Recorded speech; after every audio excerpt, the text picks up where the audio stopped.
These pictures right here. Is Mm-hmm. this you in this picture right here? That's me. And is this your husband? That's my husband. Here, I'm gonna hold these up to the camera. Y'all have, look at this. Y'all have like matching Yeah, we always have matching auras. auras. I don't know if it's because of the time spent, in the same, like together, Wow. or if it's just faded that way. It's like to the T too. It's matched more than even that. To where I'm like, get your own aura. Right. So where did you grow up? Are you from Atlanta? I am from Atlanta. Okay. Yeah. How was life like growing up for you? I mean, it really was a rich experience growing up in Atlanta, which I grew up in Metro Atlanta. So for some people, like from Atlanta, there's the importance of the distinction between the city of Atlanta and Metro. But just to be surrounded by Black people and the Black experience, and to be a part of the majority and grow up in that, it really was a really unique, singular experience. So I grew up, I was the youngest of four. Okay. And single mom. Okay. And we really, it's so funny because I found out how much my mom made later on. And I was like, how did she raise us? How did she do it? She was truly a single mom. Like she had like no help. And so, but I never felt poor. She was educated and she put emphasis on like culture, books. There wasn't ever a lot of like technology. We always had maybe one TV. So it kind of forced us, and I feel it was intentional, We might have cable, we might not, but it kind of forced us to read, draw, explore our creative selves. Yeah. Yeah. So my upbringing was really, really good. There was a fairly big gap between, like, my older sister, who's closest to me, is 5 years older. Okay. So even though I had the sibling, and then my brothers were 10 and 11 years older. So even though I had the siblings, I kind of had also, I don't know, my experience was just different because the age gap was so wide that I definitely spent a lot of time alone, enjoying myself in my own world. That's kind of how we are. Yeah. And I enjoyed that. And looking back, I think it was because I would go on to have so many children. It was like that childhood was kind of my time with myself, knowing that I wouldn't get much of that once I got older. So it was good. Yeah. Okay, let me ask you, so how was your relationship like with your mother growing up? Like, did you guys have a good relationship? We had a wonderful relationship. With her being a single mom, we had her all to ourselves. She really just the way, so I was raised Muslim. My mom converted to Islam before I was born. And so she was just a woman of, just so many values and principles. You knew what it would be with her just because she did the same. She devoted herself like completely to her family. So she would go to work, she would come home, she would always cook a home cooked meal. We would always sit around the table and eat, and she would just demand that we spend that time together. She would take us to festivals and expose us to arts. There was always a lot of music in the home. I felt, you know, definitely closer to her because she was my only parent. So I can remember, my family always jokes about it. I would like sit by the window if she was like just late coming home and I hadn't heard from her, and I would just cry, just so afraid that, yeah. So it was like a really, I mean, closer than even close, I felt with my mom growing up. She was just extremely nurturing, such a good role model. And she was just always there, always present. The way that she devoted herself to us, it was felt. And she was like a, you know, a safe space. Like, I feel like she let me be myself. I was accepted by her. The environment that she cultivated was so safe and stable that, I don't know, it just lended itself naturally to a really close relationship. And I would say that beyond just my relationship with my mom, we were just a really close family all around. That's special because usually, like when you hear about single parent households, you usually just hear like whether it's the mother or the dad, they're constantly working to provide, so they're not as present with the children. So that's awesome that you had a good upbringing like that, and at least you felt like your mom was present. Yeah, but I think that was a part of her sacrifice because she Yeah. did work a lot. But with her spare time, she devoted that to her home and her children. Like, I don't know how she would come home. You know, she might get home around 6 o'clock in the evening and she would still, even though she was dog tired, cook a home cooked meal. That meant that she didn't really have the same kind of social life. And That's true. yeah, so I think it's the sacrifices that she made that allowed her to still feel present. Yeah, even though, I mean, it definitely was felt that she was the only parent. I don't mean to suggest that Yeah. she was, you know, that wasn't a strain on her, because it was. But yeah, she managed to still be really present with us. What about your dad? So my dad, he just really wasn't present. My dad is a Pisces. I feel like I understand my dad a lot better Emotional. now. Yeah. And not just emotional, he's really, really gifted. And I feel as though my spiritual gifts and intuitive gifts and even creative gifts come from my dad. And I think that he just couldn't. Another thing is that, oh, mom, sorry, mom. My mom was 11 years older than my dad. What's So her sign? she's a Libra. Okay. Oh, they're And my lovers. mom, yeah, she's a lover, but my mom is tough. She's Yeah. kind of tough on him, and just like, she really don't take no stuff. She's just like a tough, you know, woman. And even though she is very nurturing, she's from Cleveland, Ohio. You know, Okay. she don't take no crap from nobody. And I always wonder about their dynamic because I never got a chance to observe it. By the time I was old enough to observe anything, you know, he was gone. He had moved to Detroit. So he physically wasn't present, but then even emotionally, like, I always think to myself, if he would have just called and talked to me, that would have meant a lot for me growing up. But the time that I did get to spend with him, I was able to like observe his lifestyle. He was a musician, but he also worked as like an accountant. Like, he's very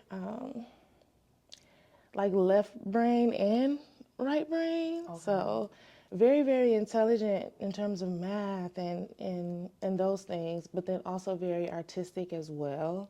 So he was able to like work like a technical job, but then also he would play festivals on the weekend. He plays instruments, and just seeing the way he, even when I was there, like spending time with him, it wouldn't really be with him because he'd be in His own world. I get that. yeah, and he'd be playing, you would hear him playing on his instruments, and, you know, I don't know what he was doing. My grandmother, his mother, I was always very close to her. And usually when I was there in Detroit, visiting with my dad, it would be through her. She was kind of the vessel for me to spend time with him. Really, I would be staying with her. So I still wouldn't see very much of him. So I say it was just strange because I always just longed for more of a closeness, you know, with him, for him to kind of let me into his world more. But my grandmother, his mother, was very open about her alcohol addiction, which she had struggled with for much of her life. But by the time I was born, she had changed her life. But I think that that may have been something that was passed down to my father. And I always wonder about, the extent to which he may have struggled with substances. And, I don't know for sure, but I've always kind of had my suspicions about that. And I think that made it harder for him to be present as well. We all know, when you're under the influence or, you're already in your zone, and if there's any substances involved too, it's just really hard sometimes to tune in. I also think just still to this day, there's this bitterness that he has towards my mother, which drove a wedge definitely between the two of us because, I worshiped my mom. So to have anyone with that type of feeling toward her, and just over time too, I think that that definitely drove me away at a point from even wanting to pursue.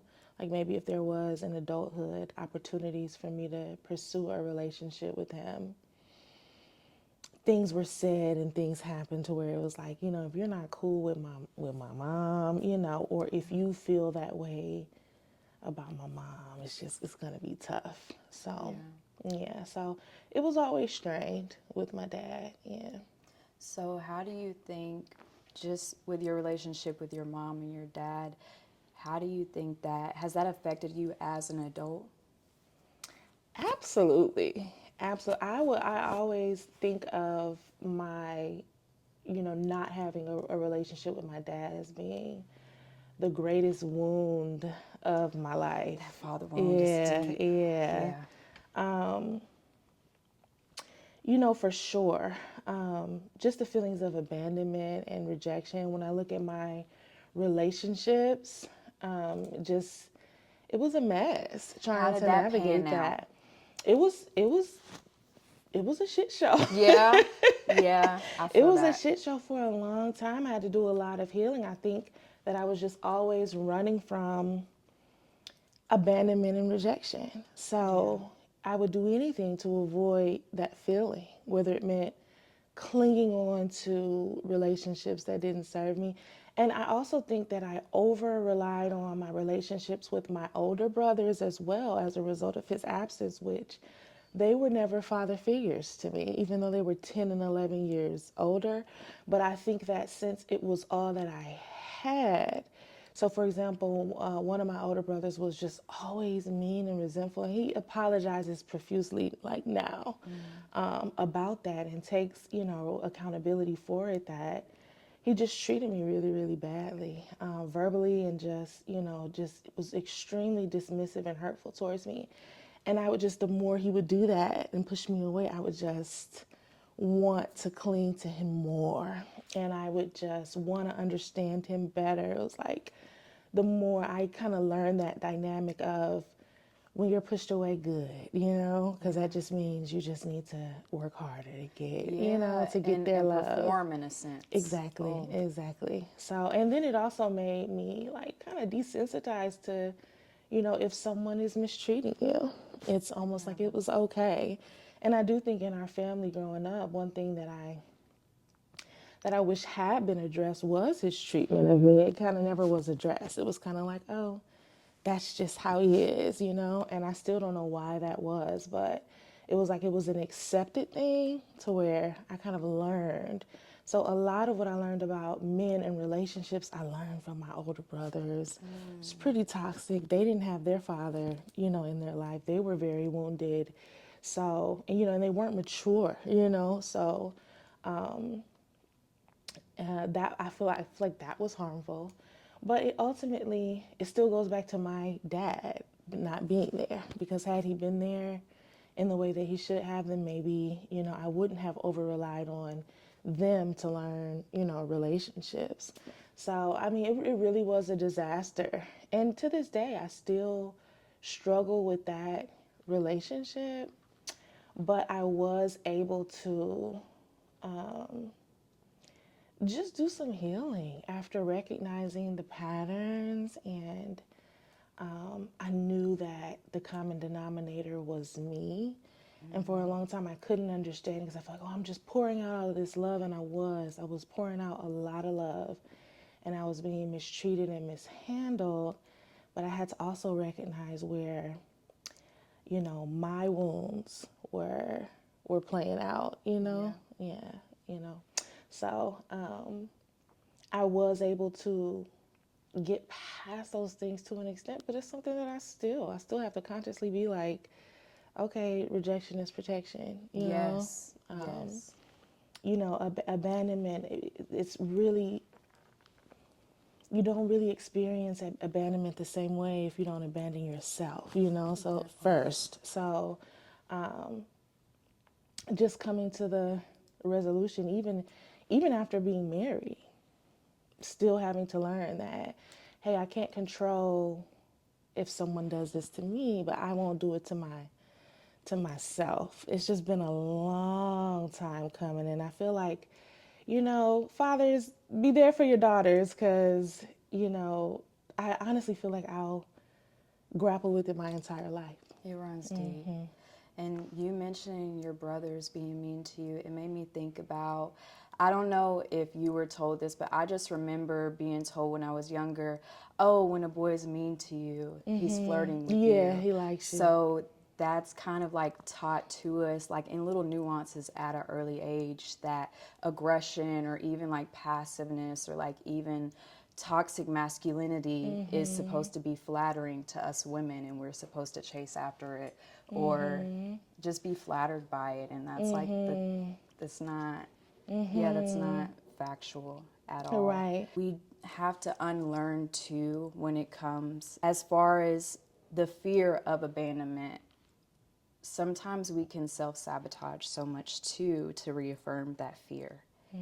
And that's something that I've had to unlearn as an adult, because not everybody is out to get you. Right. It's an everyday thing. I talk to a lot of people of like different walks of life, different ages, and it hurts to hear, everybody has their own wounds that they're dealing with, their own suffering, but it's an everyday thing. Healing is not linear, and it's not a destination. Right. I think that's what we think it is. It's like it's a destination, and we keep ourselves from being happy because we feel like it is a destination, if that makes sense. And it's not. It's like an everyday thing. Do you feel like your mother wound, your father wound, do you feel like that played a role in like your spiritual awakening? Because the work you do, it is like a spiritual service.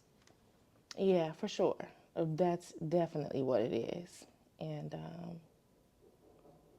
I feel like sometimes that's not always as clear as I like for it to be, but it definitely is. Well, the work that I do is definitely spiritual work.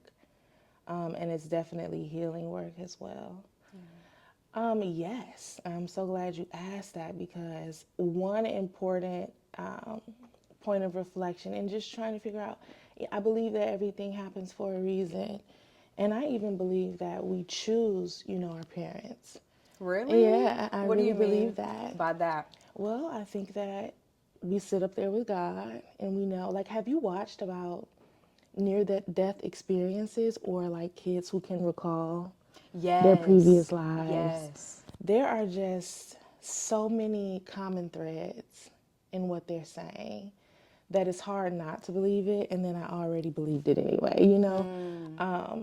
But one of the things that the kids would say was, I saw you, before, and I knew that I wanted you to be my mommy. Now, one thing too, I noticed they typically talk about the mommy and less about, I chose my dad, but I believe you choose both of my parents. Yeah. I have such an absent father who has never come back around, even on the back end, to say, even if not sorry, I want a relationship with you now. To rectify who that. has continued to reject me over time.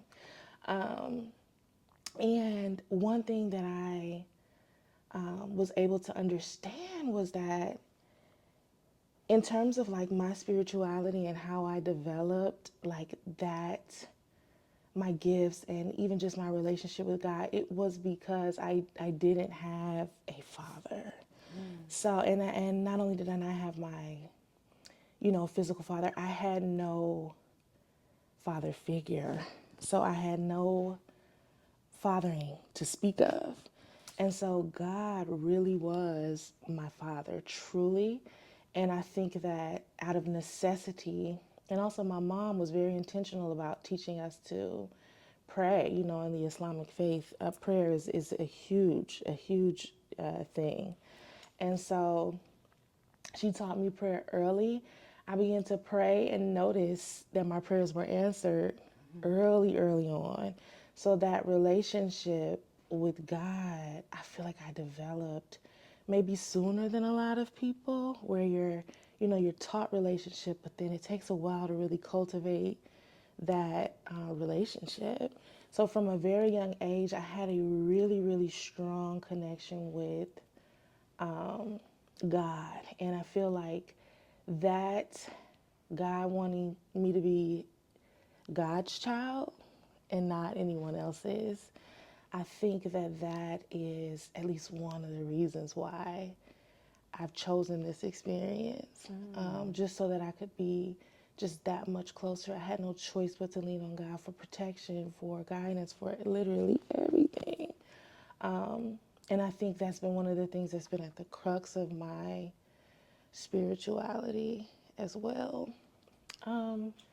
So that would be the biggest way I think that my father wound has contributed to my spirituality.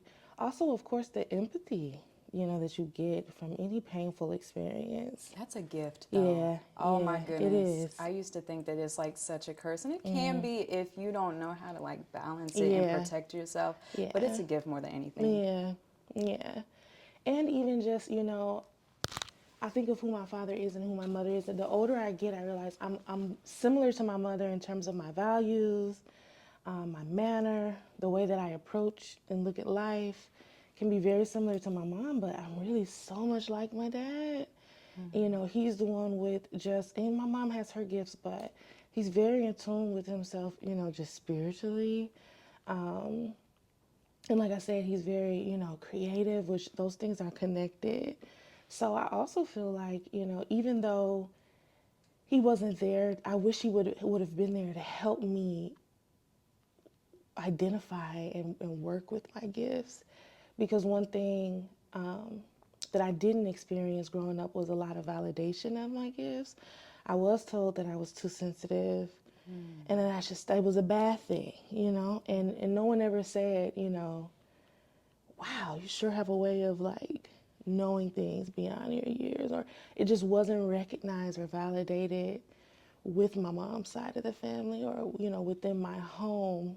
And that's something that I think my father was able to see. And one thing he did do was, even though he wasn't really hands-on, he wasn't as present as I wanted him to be, something that he always did was he would try as much as he could to call out those things that he observed in me. For example, he told me that as a musician, he would come across so many different characters that he really wouldn't know who to trust. And so he said at 2, he could screen people that he was working with in the music business by having them to come over and sit in his front room and have me on his lap. And he said that if it was somebody who was a good person, I would stay, not necessarily interact, but I would stay within the room. And that if it was someone who was no good, I would just quietly excuse myself. And he said he used that to determine who he would deal with in the music business and who he wouldn't. And so just to hear those stories that validated, also trusted and used, essentially he was telling me that he saw my gifts. And How old were I was you? 2. He said I was 2 years old. Wow. Okay. Wow. And he made a point of saying that I would just simply get up and go. It was never anything dramatic. It was very, even when I stayed, I wasn't staying for attention. It was just staying to observe. It was, I guess it came down to whether I was able to be in that person's space or not. And so the fact that he was able to actually use that not just identify it, but use it. So that was, something really great and helpful for me in terms of my spirituality, because I did need something to help me trust what I was feeling, Right. when there was a lot of invalidation of my gifts, I feel like at home. Yeah. I think all children start off like that, Yeah. though. And then we grow up and we get domesticated by media. We get, Yeah. domesticated by the people around us or whatever. And even like you said, like maybe invalidated sometimes. And then we don't trust ourselves. That's right. And then we have the question between our anxiety or our intuition. And we don't know how to decipher the two. That's right. That's wow. Not you're his personal energy reader. Oh my gosh. Okay, so how did you get into aura photography? Well, let me go back a little bit. For my viewers that don't know what auras are, can you kind of explain what that is? Yeah, your aura is just your energy field. All living things have one. It's the energy field that surrounds you, and I believe that your aura is generated from your chakras. The light from your chakras are how your chakra energies are working, and that's also how I read auras as well.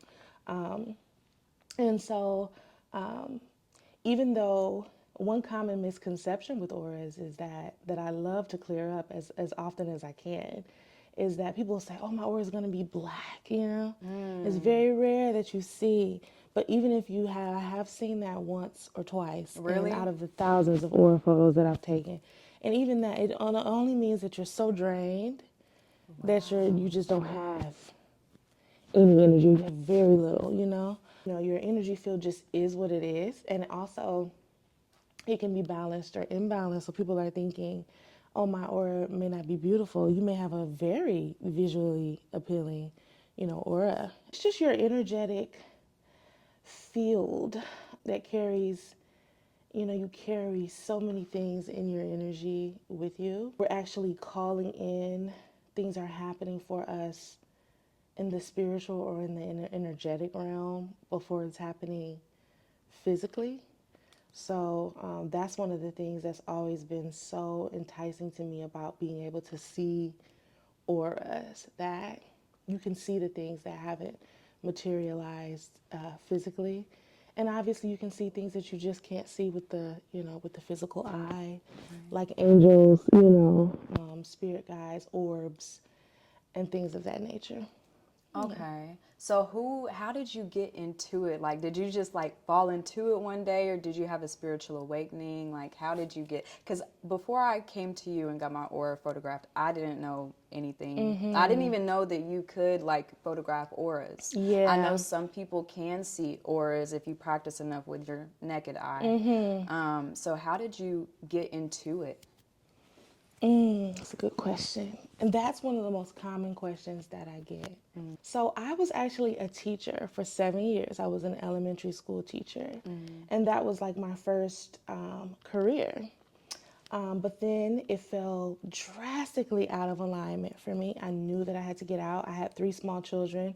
And I think one of the biggest reasons, aside from just all the problems with like the public school system, one of my biggest reasons was that I felt as though I was taking care of other people's children, and my children were going without me. And so I wanted something. Then I also was a single mom at the time too, and it was just, I just needed to be more available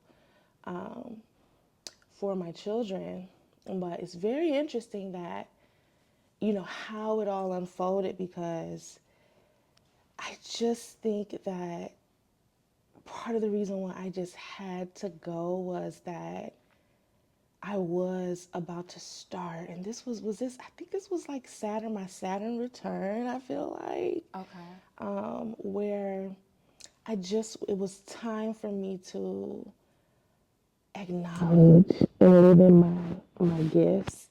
And so I'll never forget. I mean, it seems like the smallest thing when I tell it, but I was rushing out of, the grocery store. I was trying to hurry up and get myself a lunch so that I could get back, because, if you're not there to pick up your children from lunch, there's hell to pay. So I was rushing, but there was nothing on the ground.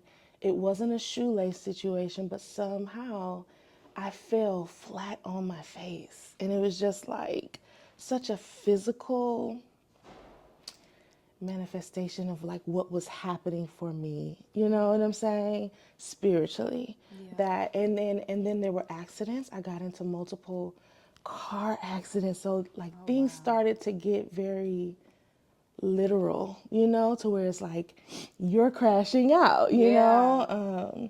you're falling flat on your Spirit was not. face. Yes, Spirit was like trying to let you know. I was getting drugged, and Oh, it wow. varies. I feel like Spirit was trying to let me know for a while, but you know, when you ignore it, then It's it gets louder and really, louder. yeah, it was impossible. It got to a point where it was impossible to ignore. And even though I was a really great teacher, I was consistently finding myself in positions where just inexplicably I was treated as though I wasn't, you know, even as I was like really shining. I remember my last year of teaching, I was supposed to have co-teachers that they just kept leaving, quitting, and different things. And so I had, you know, kind of more of a load than twice the load, you know, as everyone else. And instead of it being like, wow, you're doing so great, it was like, I remember them calling me into the office trying to reprimand me about just silly things that weren't even true. I think too, I needed to armor up, which actually is a good segue back to the original question, which was how did I even get into this? Yeah. And I was saying that I got into corporate housing, and I was putting my units on Airbnb, and I did start making enough to where I could hire a cleaner so I didn't have to clean my own units anymore. And it gave me about maybe like a 6 month period where I just had more free time. So when my kids were at school, I was able to do things like explore, kind of follow my fancies a little bit more. And I was very drawn to candles, herbs, cards. It was just like everything, all the tools that I would need for that part of my spiritual journey just became so attractive to me.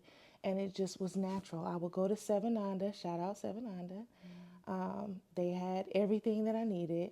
And I would just be attracted to certain herbs without knowing what they were used for.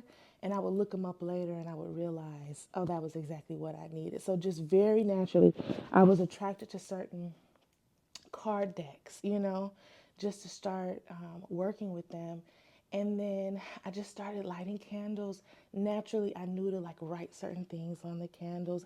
I didn't need to look anything up. This was all something that just all of a sudden, it was like I already maybe carried the wisdom and I was able to tap it, but only because I had broken away from kind of the rat race I had been in with my teaching career. So that period was really, really pivotal because that's when I started doing readings for others as well. So that's really how I got my start. I would use cards and this process called automatic writing, where maybe I wouldn't use cards, but I would just write down whatever I was channeling and share that. And so I did that for several years, and it brought me a lot of gratification at first, but then it started to feel different. It started to feel like it just started to conflict with my ethics and my morals. I felt as though people were coming to me with questions that they should go to God for. And, you know, I understand needing someone to stand in the middle because sometimes we just aren't clear and we're not in a space and we're too close to a thing to really get the clarity we need. And I did want to be someone who could stand in the middle, but it started to feel like maybe I was perpetuating this false notion that, you know, we can control things in a way that we can't, or that we can see into things that we really can't see into, or that there's some outside authority outside of yourself and God who can inform you of things. That it's just not true. And it's not anything that I wanted to be a part of, but I saw that happening just more and more and more. I also saw people growing a reliance on my readings, which, you know, if you're concerned about clientele, you know, it was good for business.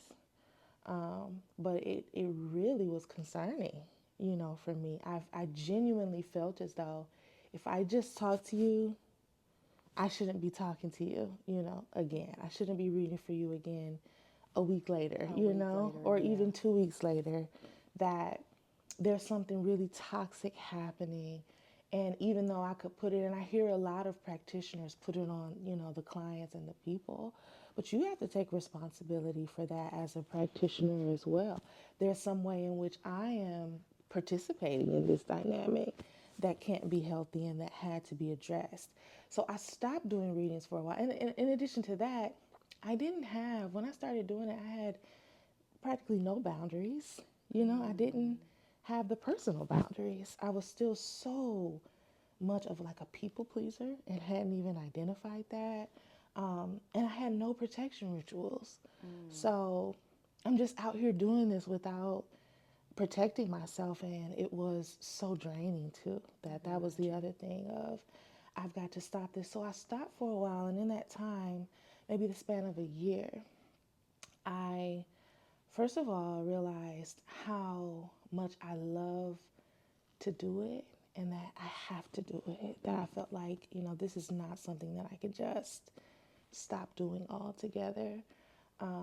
But I also realized that I needed to do it in a different way. And so when I found out about the camera, that was very intriguing for me because here it is. Instead of feeling like I need to rely on like tools like cards, here was a new tool, which even if, there are people who say, oh, those cameras are scams, oh, those cameras, whatever. It spoke to me when I saw what the camera could do. And I found that when looking at these photos, I intuitively was able to read them. So I felt like, oh, this is just another tool, just like, the cards, just like anything else that I might use, spiritually. People read tea leaves. I'm like, this is just a tool, but it's the perfect one because here it is. A picture speaks 1,000 words. They can see for themselves. So it takes some of the load off of me. And it also allows me to be in more of a position of like a facilitator and a teacher, which is the position I love the most. I really I don't get as much enjoyment out of feeling like I am some, wise, oh, even though I do have a lot of wisdom, but I don't like sitting in that of just like, oh, come to me for my wisdom that I can share with you. Or I can, read you and read your life. And I don't enjoy that at all. And so it feels better for me to be in a position of, hey, look at your energy. And here's what I can tell you based on my research and my intuition. I can simply explain to you what I know about your photo. And it takes the onus off of me and puts it more on that person to interpret it or to participate in that process. So I just felt like, wow, this is a beautiful tool. I also noticed that, not many people are doing it. And They aren't. yeah, and especially not many people of color. And I felt as though this is something that I wanted to bring to my community. Like, it's a luxury to have access to this. They don't even have, I think they said they have fewer than 100 of those cameras in Really? production worldwide.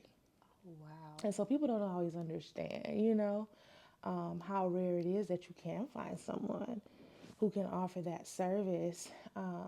But I was able to identify how special, it was. And I felt like it could save my practice, which it did, because at the time, like I said, I had stopped altogether and I didn't know how to move forward, but also revolutionize just how readings are even viewed and done. I feel like it could also add like a lightness, like a levity to the whole spiritual reading situation, which a lot of things, cards are taboo for a lot of people. If you mention tarot, a lot of people, no, They no, shy away from no, that. Yeah. yeah. And I felt like this was more accessible because maybe people who aren't open to tarot, a tarot reading, would still be open to just looking at their own, Their own aura. energy on film. So I just felt it was just a beautiful practice. I was super drawn to it. And I knew I had already decided that like I have to do readings in some capacity. So I felt like this is the way that I'm meant to do it. Yeah. So That's beautiful. And then kind of just like putting like that tangible evidence in front of a person. Because exactly. sometimes, I'm not going to lie, I feel like I don't know if I could speak for all of us, but I could speak for myself. I mean, us Tauruses, we're like very logical. We're skeptics and we like to decompartmentalize things. So sometimes I need stuff in front of my face to Yeah. be able to like actually believe it. So I Yeah. really love like the art of just making it tangible for a person and just like in a sense like a spiritual confirmation That's of all their it own is. intuition. Yes. I love that. That is what I realize is my sweet spot. Yeah. And I say, God, let me confirm for people and not try and introduce anything new. It's almost a little offensive to me if it feels like this is brand new information for you. It Yeah. should feel like a confirmation.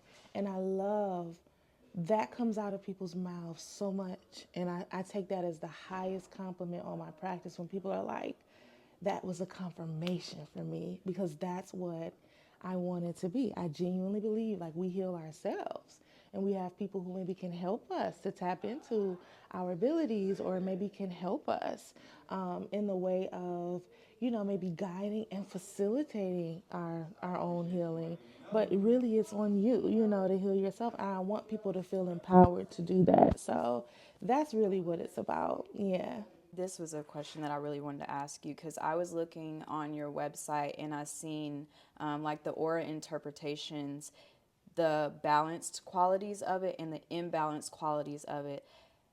Which is it just kind of like an intuitive thing? Like if someone sees like a balanced quality of them being intuitive or unbalanced of them maybe not listening, like which one would they know to go with? Or is that just for them to figure out? How does I that? love that question. Yes, that's another way that this practice puts the onus on you. You know Okay. what I mean? Because it's what you I don't try to read if someone's balanced or imbalanced. And honestly, there are some ways that some things can show, but it just really doesn't work like that. Like you can look at it or and say you're balanced or imbalanced. Okay. First of all, very small things can throw us off balance. Sitting in traffic can cause our energy to feel Honey, yes. imbalanced. And so it may not change the way that your aura looks, but now it's manifesting as those imbalanced qualities rather than the balance. So there's no one who would really know at any given time except for you. And Okay. so my hope is that when you look at that, it's you are able to base it on what you resonate with.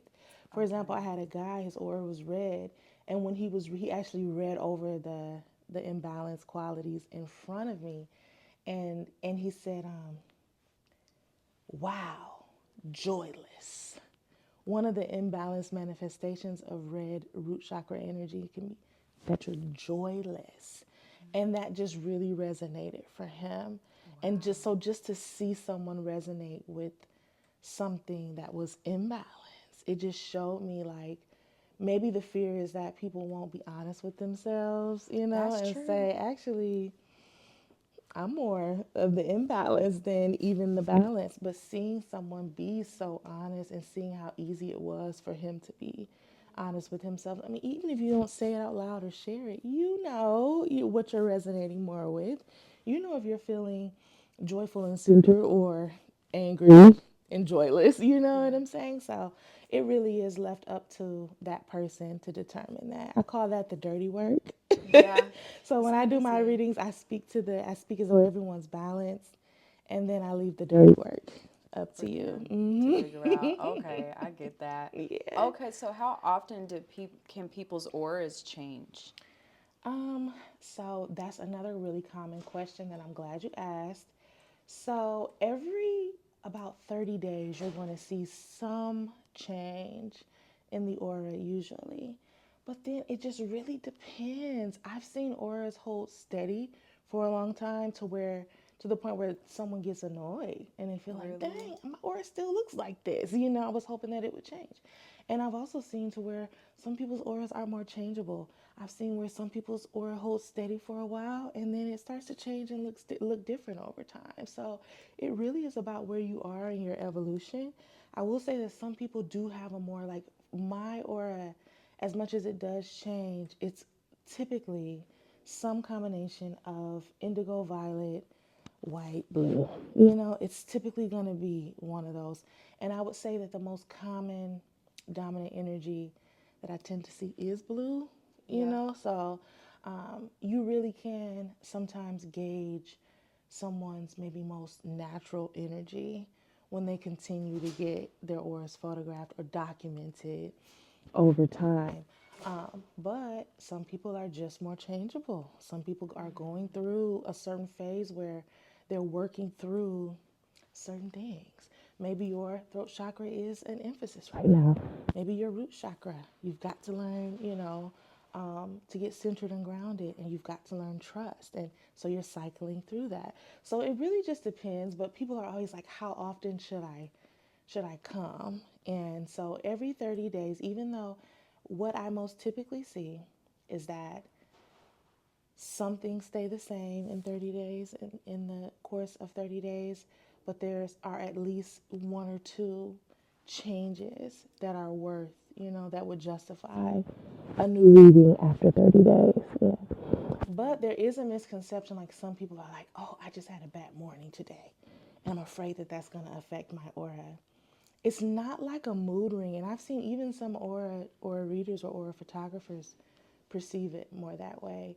That hasn't been my experience. It's not like, oh, when I'm happy, my aura looks like this, and when I'm going through a sad time, it looks like this. It hasn't been that way for me.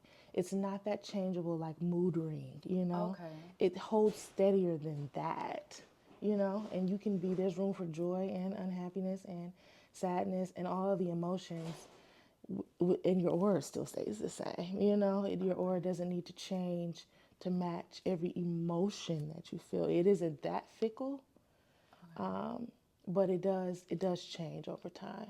How steady would you say, like, we talking about months or maybe like, I feel like a year would be too long because you go through a lot in a year. It's hard to imagine that someone's aura would look the same Yeah. after a year. Okay. But there's so many different things in your aura that can change. There's the arch above your head. There's how your angels are showing up.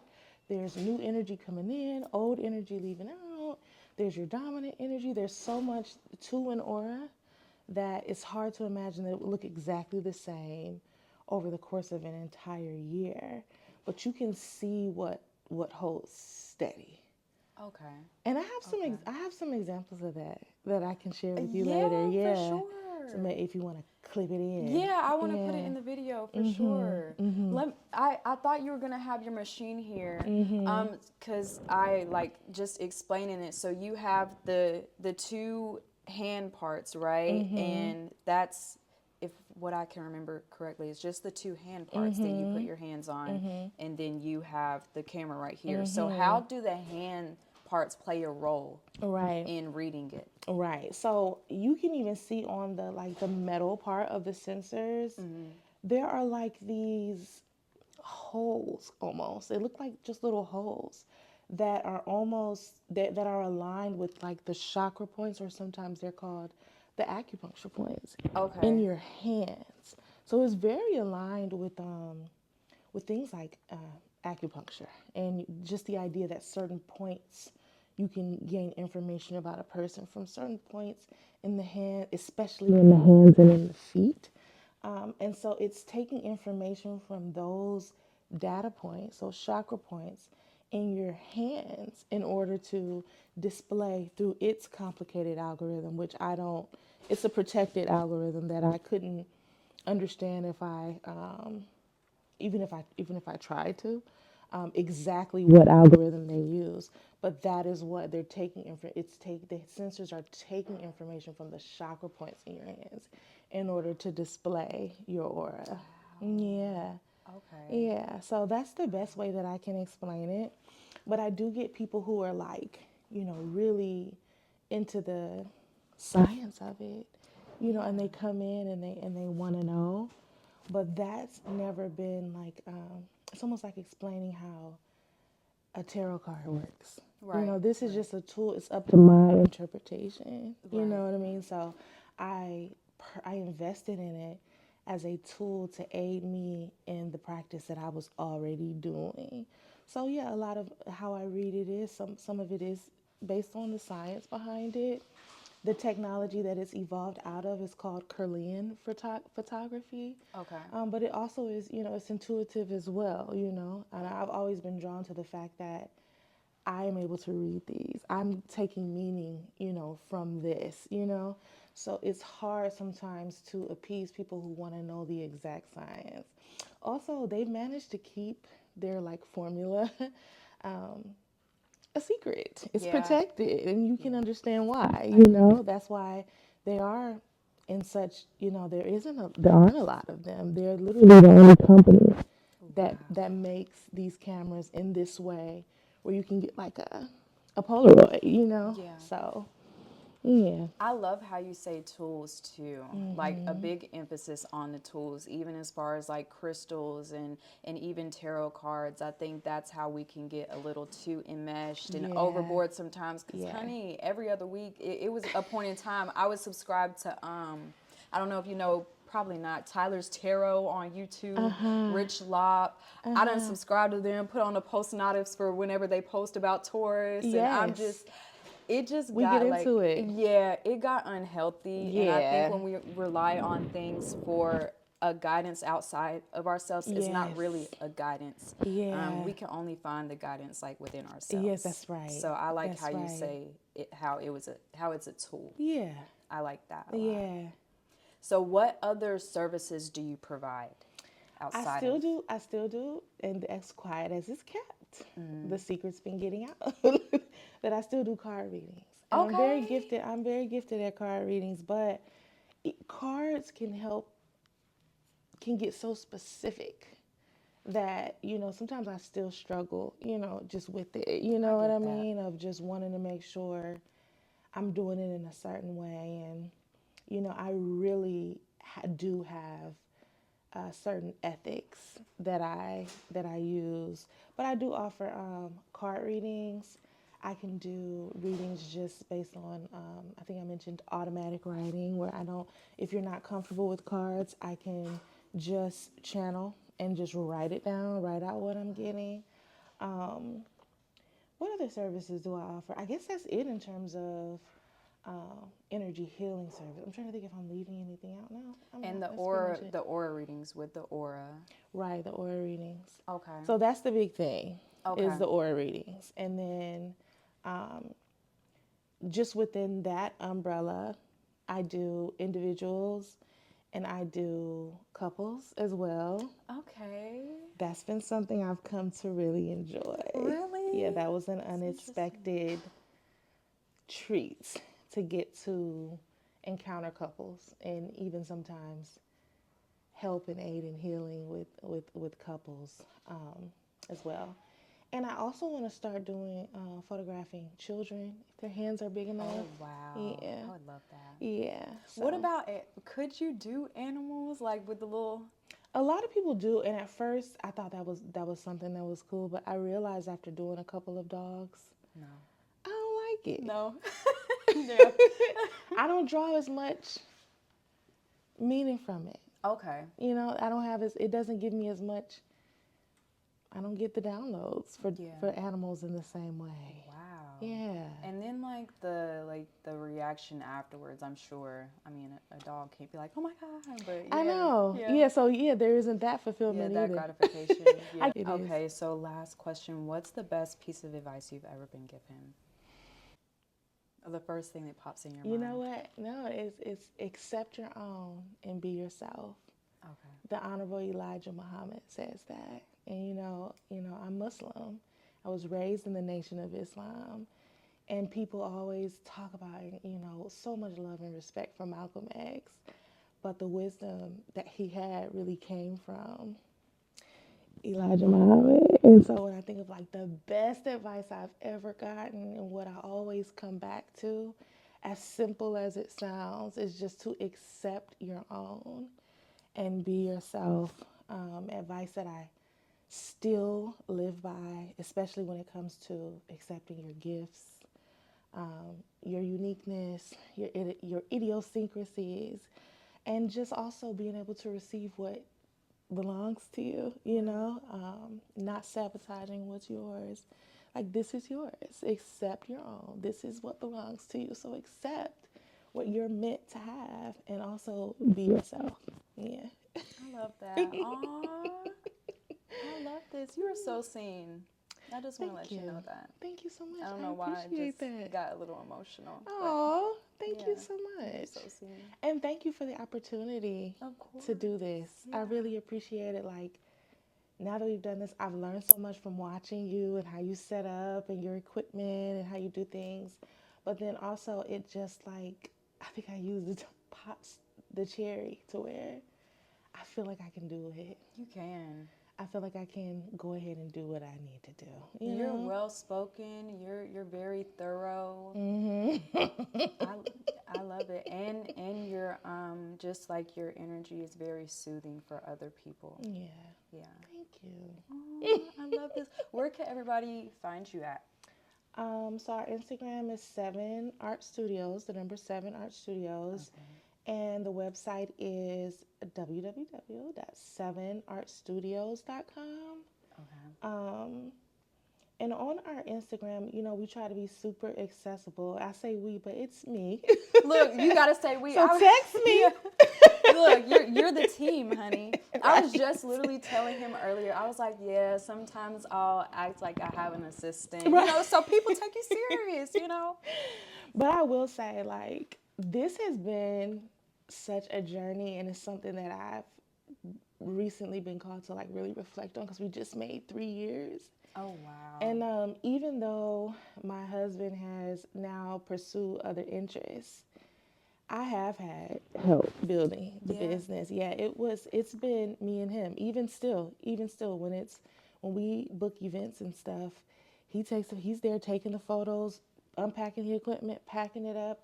For years, he was there handling logistics and operations, and like it was just me and him carrying this strange equipment around to different events, trying to be seen, and get our name out there. So even though I say, it's just me, and I definitely don't have the team that I'd like to one day have, I have to shout out my husband because I could not have started this, he got me to a place where he's like, okay, I can take my hands off.